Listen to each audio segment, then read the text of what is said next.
Makoto stares intensely, sweat rolling down his face. He admits to himself that if he weren't seeing this with his own eyes, he never would have believed such a thing could actually exist. In the void, the spectacle grows. The glowing cocoon becomes the center of dozens of swirling galaxies of laws, lighting up the darkness with overwhelming power. The scene is so majestic and shocking that the observers below stand frozen. They are witnessing a historical moment they will likely remember for the rest of their lives. The phenomenon exerts a strong magnetic pull. Passers-by who know nothing about the situation are drawn toward the anomaly, asking confused questions. Groups of uniformed men float helplessly, staring blankly as the sheer pressure drags them toward the center of the power. Masha, the purple-haired officer, looks up in total disbelief next to a male companion. She shouts, asking who could possibly understand so many different forces of law at the same time. The sky fills with green energy as the crowd counts the manifestations of power. They realize with awe that there are at least 38 distinct belts of galactic light appearing above them. A mustachioed officer screams in terror, unable to process the reality. He states that a single warrior representing 38 different laws has never existed in history. Another man shouts in panic, comparing this feat to the legendary prodigy Aonuo Turing.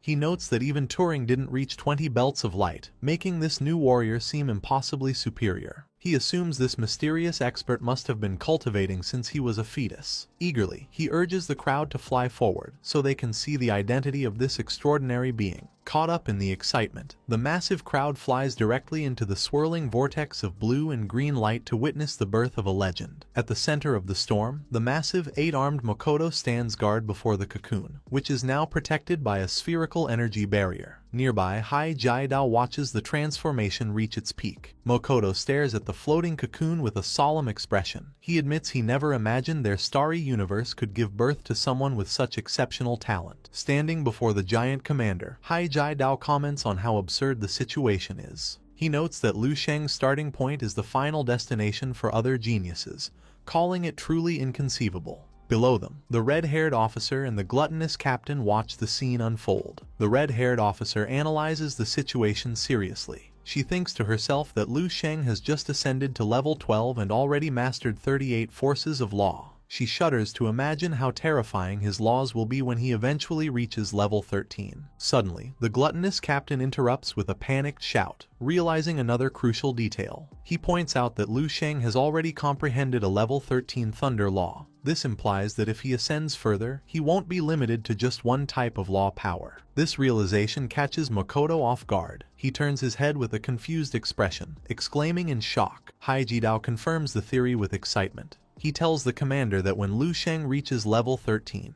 he will definitely possess multiple law powers and will be able to comprehend even more. Makoto stares blankly, his face filled with shock, as he processes the impossible potential of the warrior inside the cocoon. He quietly asks himself if Lu Sheng can still be considered human. The energy cocoon finally reaches its limit, cracking under the intense pressure of the transformation occurring inside. With a burst of dark energy, the shell shatters completely. Lu Sheng emerges from the debris, shirtless and surrounded by swirling black tendrils. His body glows with red vein-like patterns as he steps into the void. A massive cosmic phenomenon erupts around him, looking like a black hole forming within a nebula. Lu Sheng stands at the bottom of this display, arms raised as he channels the overwhelming power. The energy swirls violently, compressing into a concentrated ring of light that distorts the space around it. Lu Sheng focuses intensely, condensing the sphere of dark energy between his hands. He reflects on his cultivation, noting that the Tao inheritance of the Four Poles, from his master, Yang Yizhou, has been completely overshadowed by this new power. He wonders briefly if this deviation is good or bad. His expression turns serious as he analyzes his future. He realizes that his 3 current great inheritances only point to level 16 as their ultimate limit. Based on his own calculations, he concludes that level 16 power alone is absolutely incapable of saving this universe. A spectral image of his master, Yang Yizhou, appears behind him in the flames. Lu Sheng makes a bold decision to abandon the direct path to level 16 that his master laid out. Instead, he resolves to integrate his own ideas and forge a completely new martial path, believing this is the only way to succeed. A confident, almost predatory smile spreads across his face as he feels his preparations are nearly complete. Standing amidst the blazing energy, Lu Sheng assesses his current status. He confirms that the inherited memories from the 5 planets have pushed his techniques to the peak of level 13, and his spiritual power has successfully ascended to the peak of level 12. With a casual swipe of his hand, he tears a rift in the purple fabric of space. He decides that delaying any further is meaningless and it is time to officially take the final step. However, he notes there is one thing he must do before that. From the rift, he extracts a swirling dark purple eye, holding it in his palm. Lu Sheng focuses on the purple eye in his hand, crushing it with his grip until it cracks and shatters. As the eye breaks apart, he stands amidst the debris. His expression turns sharp as he suddenly senses an intense and ominous alert ringing through his body. He realizes that the bizarre beasts he defeated earlier had secretly planted a curse inside him. The curse manifests visually as terrifying, dark voids shaped like eyes with star-shaped pupils surrounding him. The dark entities chant words like greatness, oblivion, and destruction, trying to overwhelm his mind with their heavy presence. Lu Sheng stands calmly in the center of this dark domain, listening to the curse repeating the word oblivion over and over. He gathers a massive amount of golden light in his fist, mocking the spirits. He realizes they are persistently chanting to signal the powerful entity behind them to come hunt him down, so he decides to silence them immediately. With a dark chuckle, Lu Sheng tells them to die and hurls a devastating blast of light downwards. The attack connects instantly, disintegrating the dark eyes and shattering the curse's formation into dust. Lu Sheng reasons that since he already earned the hatred of a level 15 Beast Lord back on the Azure Star, this so-called Lord of Oblivion isn't enough to scare him. With a confident and arrogant smile, he challenges the unknown entity. He quotes a proverb that when one has too many fleas, they stop fearing the bites.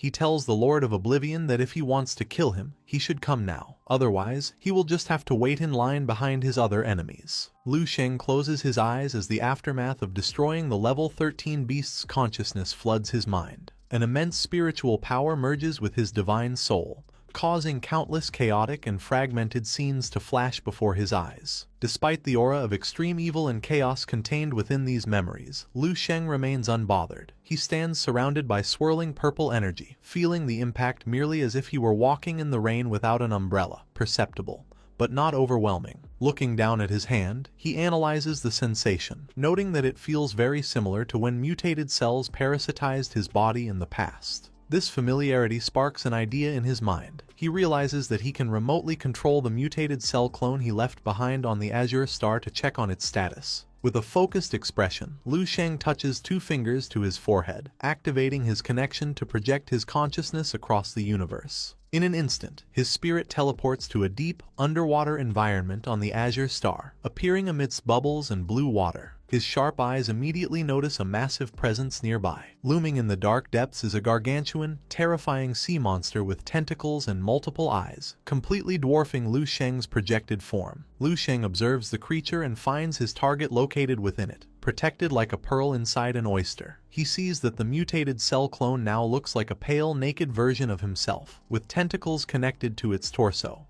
constantly supplying it with energy from the beast. He floats closer to inspect his other self face to face. Lu Sheng analyzes the clone, realizing with some amusement that this body has already reached level 12. He notes that the clone has progressed even faster than his main body and seems to be enjoying a very comfortable existence. Lu Sheng analyzes the energy within the clone, observing that it has cultivated the extreme shadow aspect remarkably well. He realizes that by following the instincts engraved in its genes, the clone has explored the path of the constant star on its own, even entering a main sequence form. However, Lu Sheng notes a key difference. The star within this clone is a dark purple color, overflowing with chaos and evil. He wonders if this represents a sun from the shadow side of the universe. He deduces that the Lord from the other world has been raising this mutated cell clone with great care, transmitting inherited memories to guide it. Lu Sheng concludes that it is perfectly reasonable for the clone to have deduced the path of the dark star on its own under such guidance. A mischievous expression crosses Lu Sheng's face as he decides to intervene.